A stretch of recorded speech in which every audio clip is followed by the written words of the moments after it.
Hello everyone, welcome to the lecture on chemistry for BSc second semester NEP 2020. In this lecture, we will discuss here some topics of the unit second, salient features of S and P block elements. This lecture will be bilingual. In this lecture, we will discuss the topics are diagonal relationship, catenation, inert pair effect, p-pi bonds and d-pi bonds. So let's start with diagonal relationship. What is a diagonal relationship?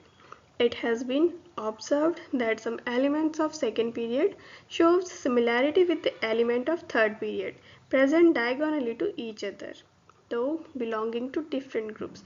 This is called diagonal relationship.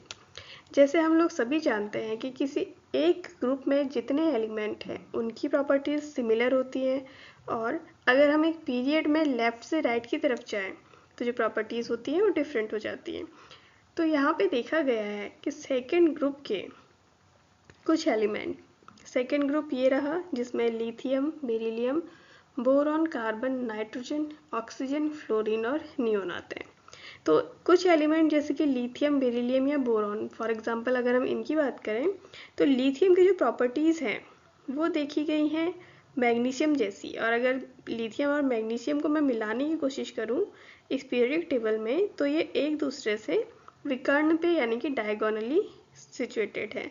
Similarly अगर beryllium के diagonal पे देखा जाए तो यहाँ पे aluminium है, और बोरॉन के डायगोनल पे यहाँ पे मौजूद है सिलिकॉन। तो ऐसा देखा गया है कि लिथियम मैग्नीशियम के साथ कुछ प्रॉपर्टीज़ में सिमिलैरिटी शो करता है, बेरिलियम और एल्यूमिनियम की प्रॉपर्टीज़ काफ़ी हद तक सेम देखी गई हैं, और सिमिलरली बोरॉन और सिलिकॉन की प्रॉपर्टीज़ सेम देखी गई हैं। तो कौन सी प्रॉपर्टीज़ हैं जो सेम हैं?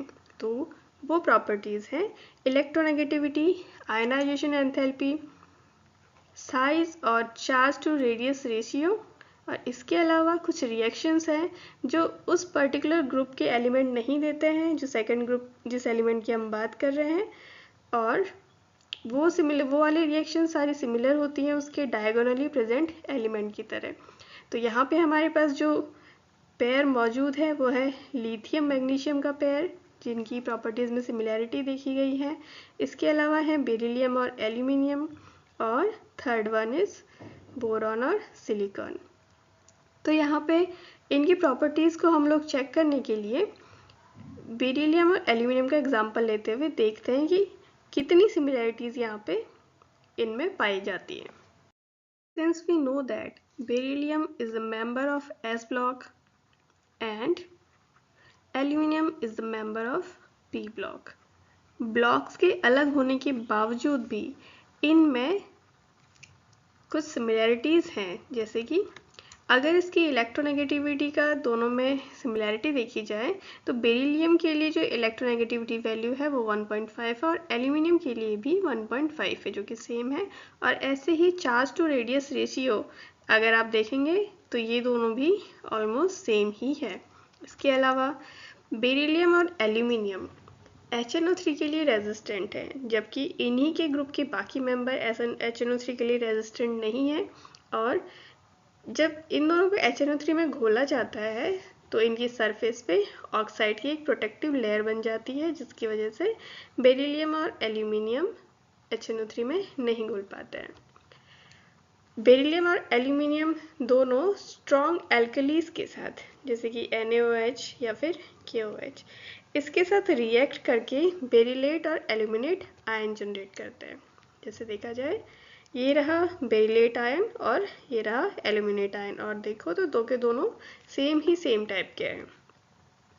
जो अगर हम बात करें इन दोनों मेटल्स के ऑक्साइड और हाइड्रोक्साइड की तो इनका नेचर होता है एम्फोटेरिक। एम्फोटेरिक नेचर मीन्स होता है ये एसिड और बेस दोनों के साथ एक जैसी रिएक्शन देते हैं। जैसे कि ये है बेरिलियम का ऑक्साइड जो HCl के साथ रिएक्ट करके बेरिलियम क्लोराइड बनाता है, और ऐसे ही एल्यूमिना को देखा जाए Al2O3 ये भी HCl के साथ रिएक्ट करके AlCl3 देता है, और सिमिलरली बेरिलियम का ऑक्साइड NaOH के साथ रिएक्ट करके बेरिलेट आयन, सोडियम का बेरिलेट सॉल्ट, और एल्यूमिनियम भी NaOH के साथ रिएक्ट करके सोडियम का एल्यूमिनेट सॉल्ट देता है।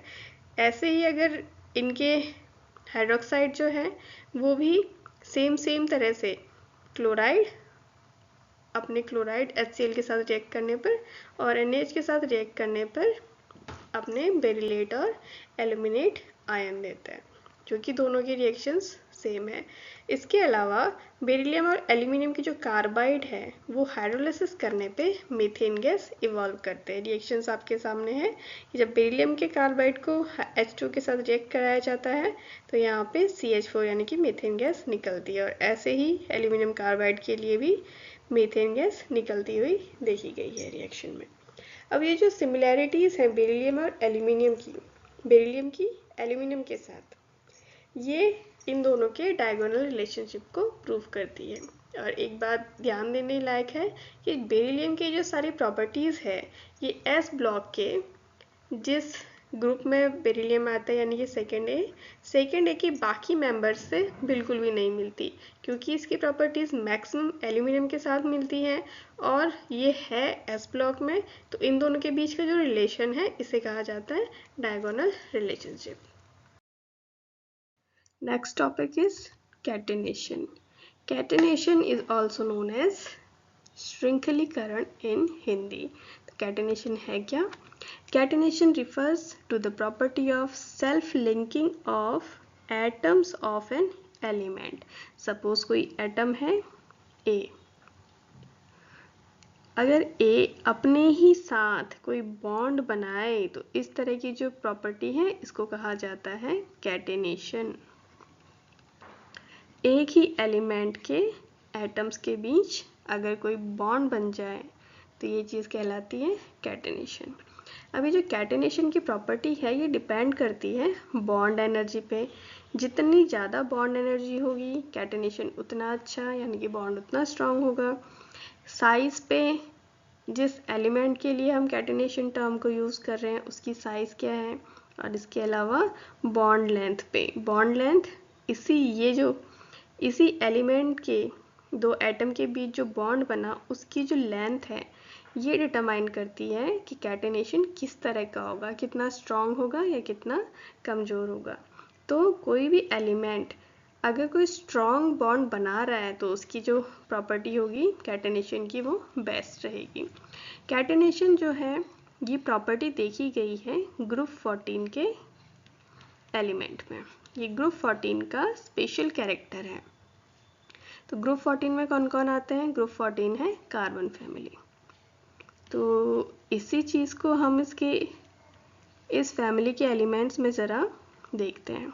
सबसे पहले आता है कार्बन, फिर सिलिकॉन और है जर्मेनियम। इसके बाद आता है स्टेनिक और लेड। तो कंपैरिजन के लिए अभी मैं कार्बन, सिलिकॉन और जर्मेनियम को ही ले रही हूँ।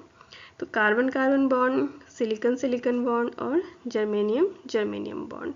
अगर इन बॉन्ड्स की बॉन्ड एनर्जी देखी जाए तो कार्बन कार्बन की बॉन्ड एनर्जी जो है वो है 335 किलो जूल पर मोल, और ऐसे ही सिलिकॉन सिलिकॉन बॉन्ड की जो बॉन्ड एनर्जी है वो है 220 किलो जूल पर मोल, और जर्मेनियम बॉन्ड की बॉन्ड एनर्जी है 167 किलो जूल पर मोल। अगर इस ट्रेंड को देखा जाए तो अगला जो एलिमेंट है स्टेनिक और लेड, इनकी जो बॉन्ड एनर्जी रहेगी वो कंपैरेटिवली लेस होगी, क्योंकि ट्रेंड अगर देखो तो बॉन्ड एनर्जी जो है वो नीचे की तरफ जाते हुए ग्रुप में घट रही है। अब क्योंकि कार्बन की बॉन्ड एनर्जी सबसे ज़्यादा है तो इसका मतलब है कैटेनेशन की पावर इसमें सबसे ज़्यादा रहेगी। एक तो पहले हमने बात कर ली बॉन्ड एनर्जी की, सेकंड है साइज़। तो जितना स्मॉल साइज़, किसी एलिमेंट का साइज़ जितना स्मॉल होगा उसमें जो ये प्रॉपर्टी होगी कैटेनेशन की वो सबसे ज़्यादा।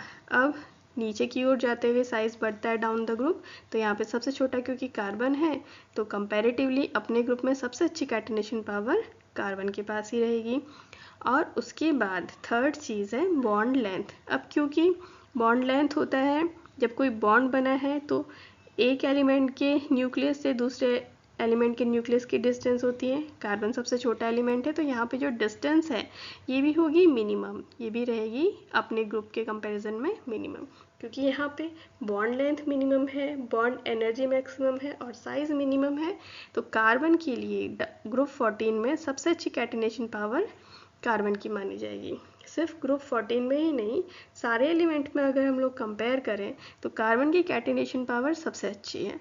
और इसी कैटिनेशन पावर की वजह से कार्बन के मिलियंस ऑफ कंपाउंड्स हैं, मिलियंस ऑफ कंपाउंड्स कार्बन के हैं, जिसकी वजह से उसको स्टडी करने के लिए केमिस्ट्री की ब्रांच ही अलग कर दी गई है, जिसका नाम है ऑर्गेनिक केमिस्ट्री, जिसमें हम लोग कार्बन और उसके डेरिवेटिव की बात करते हैं।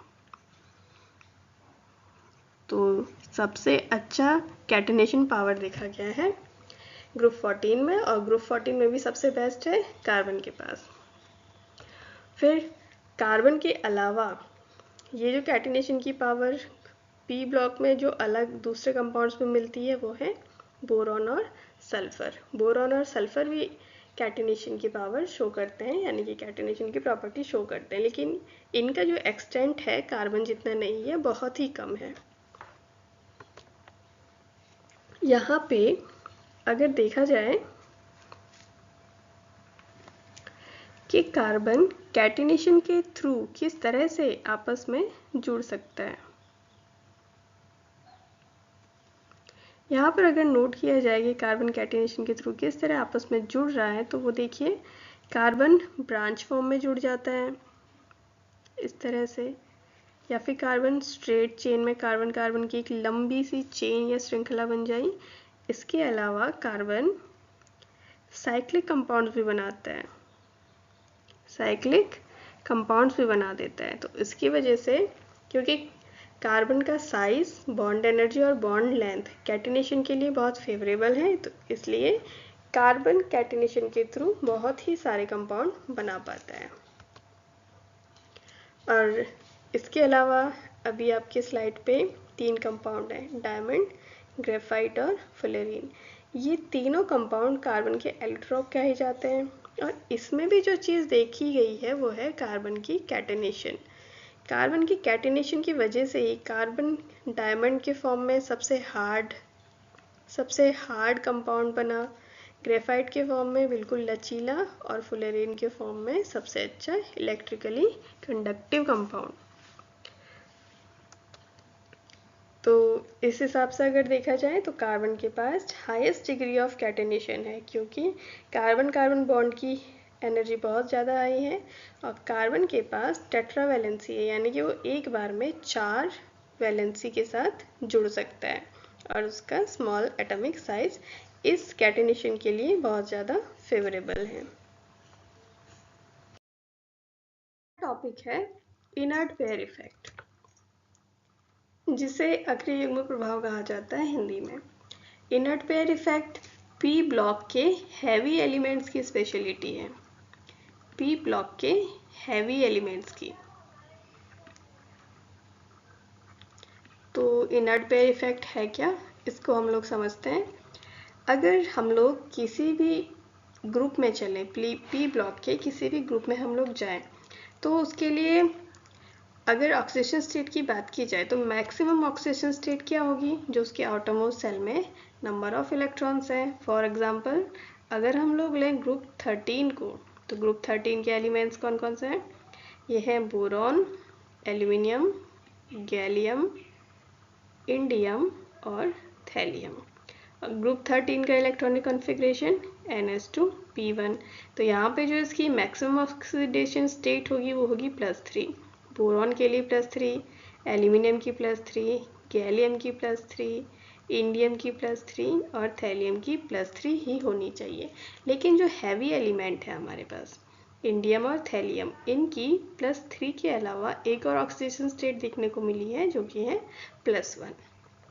ठीक है, उसके बाद भी एक और नोटेबल चीज़ यहाँ पे है कि जो इसकी +1 ऑक्सीडेशन स्टेट है ये ज़्यादा स्टेबल है, it is more stable comparative to the +3 oxidation state.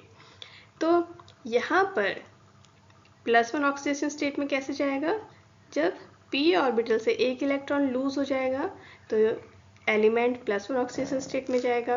अब क्योंकि +1 ऑक्सीडेशन स्टेट में ये एलिमेंट ज़्यादा स्टेबल है, इसका मतलब है कि जो s2 पे आउटरमोस्ट सेल के जो s पे इलेक्ट्रॉन है s ऑर्बिटल पे, वो क्या कर रहे हैं, पार्टिसिपेशन नहीं कर रहे हैं। तो ये s के इलेक्ट्रॉन्स जो हैं, लास्ट के 2 इलेक्ट्रॉन, ये एक पेयर है, ये पेयर केमिकल कॉम्बिनेशन के लिए पार्टिसिपेशन में रिलक्टेंस दिखाता है, केमिकल कॉम्बिनेशन में पार्टिसिपेट नहीं करता या क्या करता है, रिलक्टेंस देता है। तो ये जो reluctance of this pair outermost s electron is known as inert pair effect.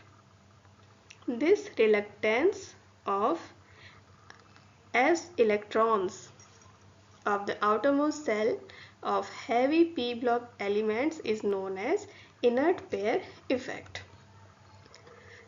ठीक है, अब यहाँ पे ध्यान देने वाली बात यह है कि अगर हम इनका डिफरेंस देखें तो +2 है।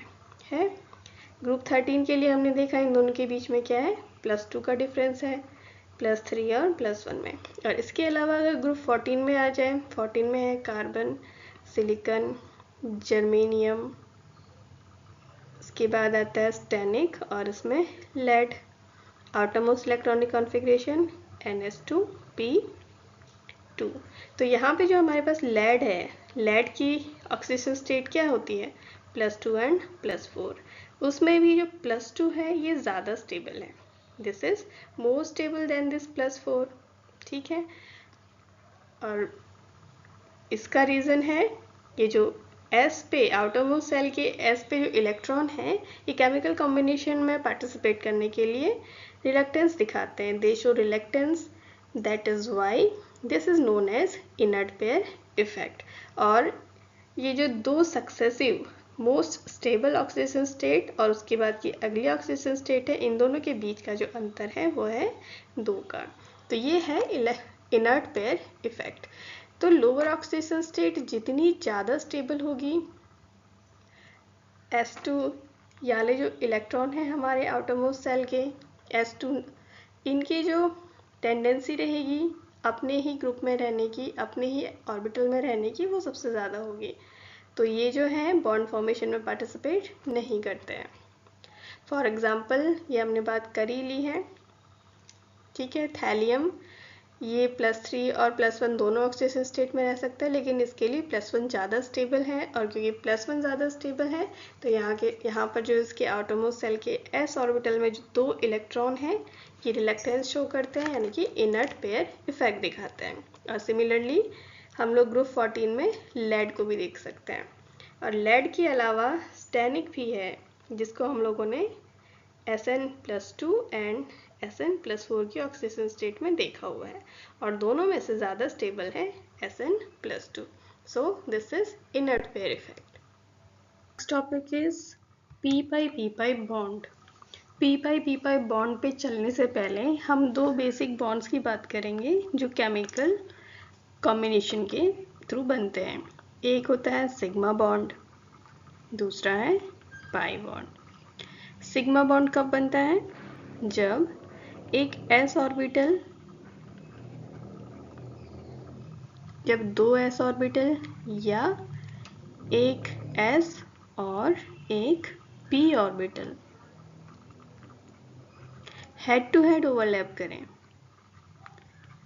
हेड टू हेड ओवरलैप करें, तब जो बॉन्ड फॉर्मेशन होता है वो होता है सिग्मा बॉन्ड। जैसे ये मैंने दिखाया आपको एक s ऑर्बिटल, ठीक है, और इसके साथ में एक p ऑर्बिटल ओवरलैप कर रहा है, तो यहाँ पे ये बॉन्ड फॉर्म हुआ, ये हो गया सिग्मा बॉन्ड। ठीक, या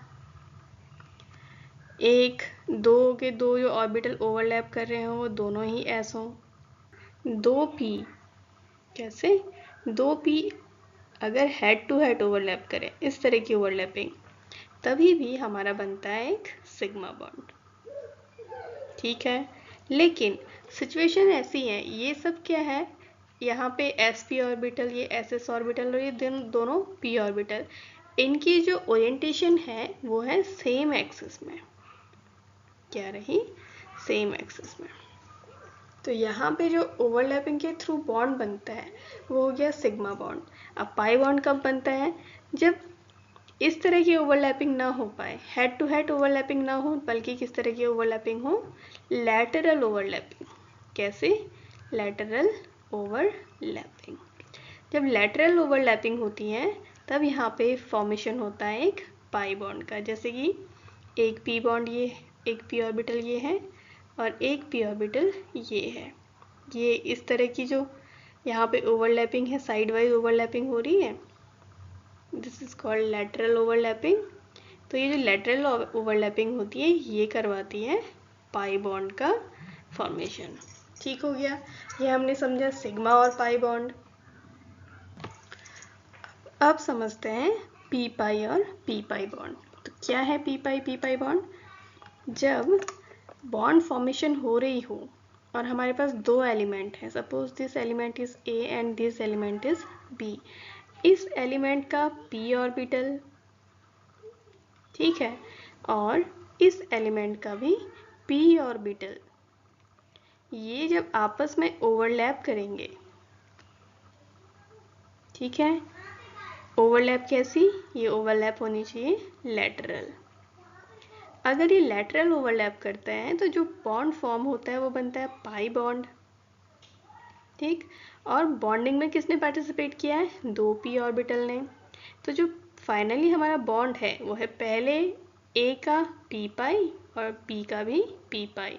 तो the bond formation is P pi bond.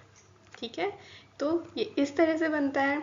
अब देखिए, एक पी ऑर्बिटल ये है एलिमेंट ए का और ये है एलिमेंट बी का पी ऑर्बिटल। जब ये साइड वाइज ओवरलैप करते हैं तो जो पी पी ओवरलैपिंग होती है और इस पी पी ओवरलैपिंग से फॉर्मेशन हो रहा है हमारे पाई बॉन्ड का, तो इस तरह की बॉन्डिंग कहलाती है पी पाई बॉन्ड। इस पी पाई बॉन्ड के अलावा जो हमारा अगला टॉपिक है वो है पी पाई डी पाई बॉन्ड। वो क्या होता है इसको देखते हैं। जब किसी एलिमेंट ए के पी ऑर्बिटल और एलिमेंट बी के डी ऑर्बिटल ये आपस में ओवरलैप करते हैं, तो यहाँ पर एक पाई बॉन्ड की जनरेशन होती है। और क्योंकि ये जो पाई बॉन्ड जनरेट हुआ है एक डी ऑर्बिटल और एक पी ऑर्बिटल के ओवरलैपिंग से हुआ है, तो इस तरह की बॉन्डिंग को कहा जाता है डी पाई पी पाई बॉन्ड। इस डी पाई पी पाई बॉन्ड को हम लोग समझ सकते हैं दो एग्जाम्पल से, SO2 और SO3 मॉलिक्यूल से। तो सबसे पहले हम लोग देखें SO2 मॉलिक्यूल जो इस दिखाई देता है वो कुछ इस तरह से है।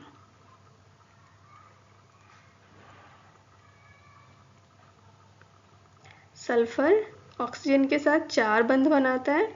इन 4 बॉन्ड्स में से 2 बॉन्ड्स हमारे पास सिग्मा है और 2 पाई है, और इसके अलावा इस पे एक लोन पेयर ऑफ इलेक्ट्रॉन भी है। तो ये किस तरह से बना होगा ये सब देखने के लिए सबसे पहले हमें सल्फर का इलेक्ट्रॉनिक कॉन्फ़िगरेशन पे ध्यान देना होगा। सल्फर का जो इलेक्ट्रॉनिक कॉन्फ़िगरेशन यानी कि इसमें टोटल इलेक्ट्रॉन्स हमारे पास हैं 16। तो 16 इलेक्ट्रॉन्स की डिस्ट्रीब्यूशन 2, 8 एंड 6, और आउटरमोस्ट सेल में हमारे पास इलेक्ट्रॉन का कॉन्फ़िगरेशन है 3s2 p4d0। यहाँ पे d ऑर्बिटल भी आएगा क्योंकि जैसे ही थर्ड सेल शुरू होती है d ऑर्बिटल स्टार्ट हो जाता है।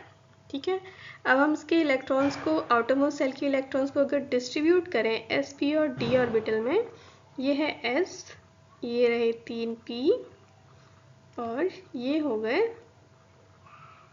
5 d ऑर्बिटल।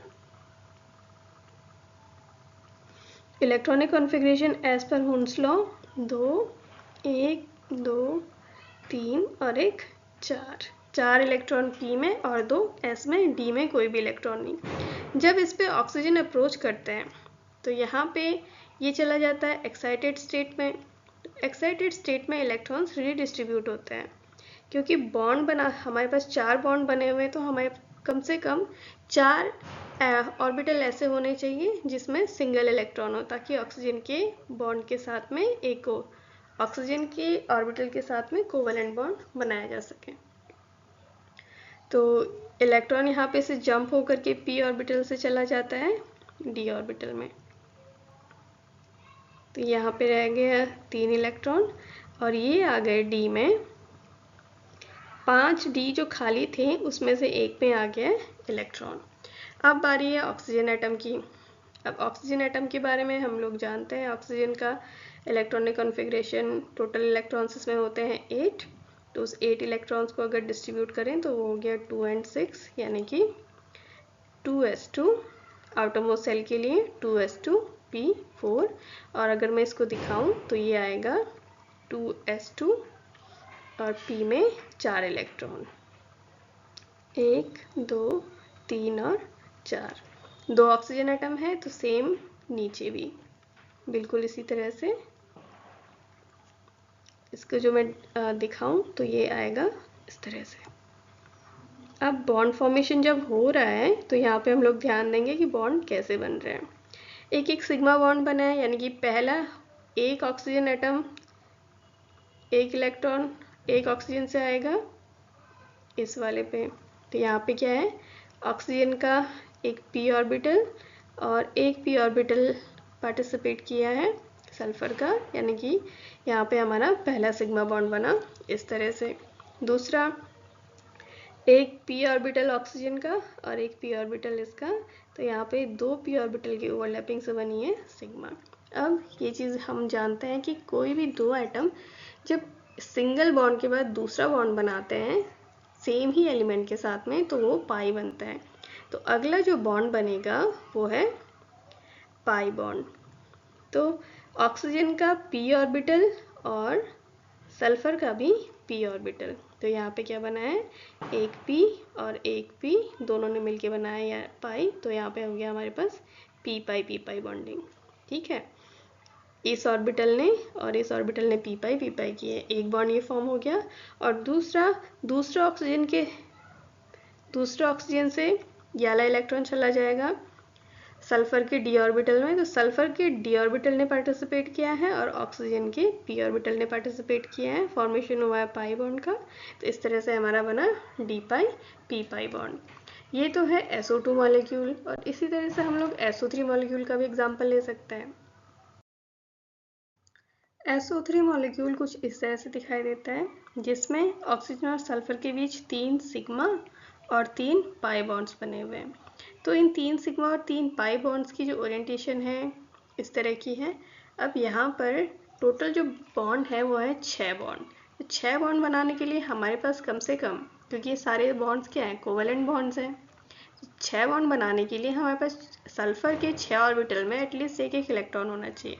तो इसके आउटर मोस्ट कॉन्फ़िगरेशन के हिसाब से अगर हम इसको डिस्ट्रीब्यूट करें तो यहाँ पे इसके एक्साइटेड स्टेट में s ऑर्बिटल से भी एक इलेक्ट्रॉन d ऑर्बिटल में चला जाता है,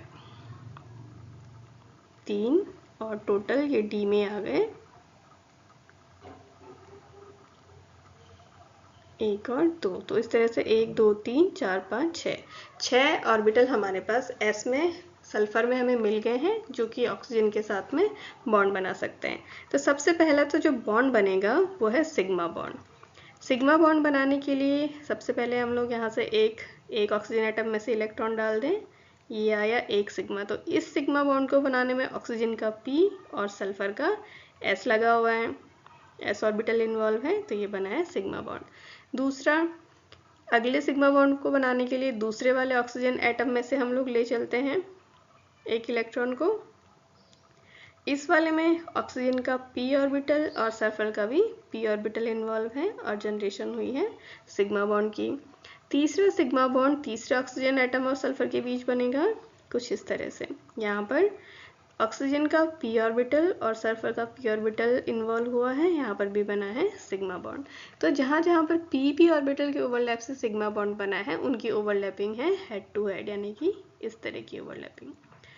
इस तरह के जब 2 p ऑर्बिटल आपस में इंटरेक्ट करके बॉन्ड बनाते हैं तो वो कहलाता है हमारा सिग्मा बॉन्ड।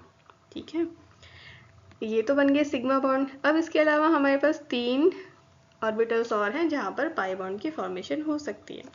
तो अब इसके लिए सबसे पहले वाले ऑक्सीजन एटम में से हम लेंगे इस ऑक्सीजन का p ऑर्बिटल और सल्फर का भी कौन सा ऑर्बिटल इन्वॉल्व हो रहा है, p। तो ये जो बॉन्ड बना है ऑक्सीजन की p ऑर्बिटल से और सल्फर के p ऑर्बिटल से, लेकिन जनरेशन हुआ है पाई बॉन्ड का।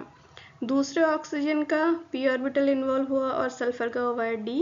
तो यहाँ पर इस पाई बॉन्ड को बनाने में सल्फर का d और ऑक्सीजन का p ऑर्बिटल लगा है, तो यहाँ पे जनरेशन हुआ है d पाई p पाई बॉन्ड का।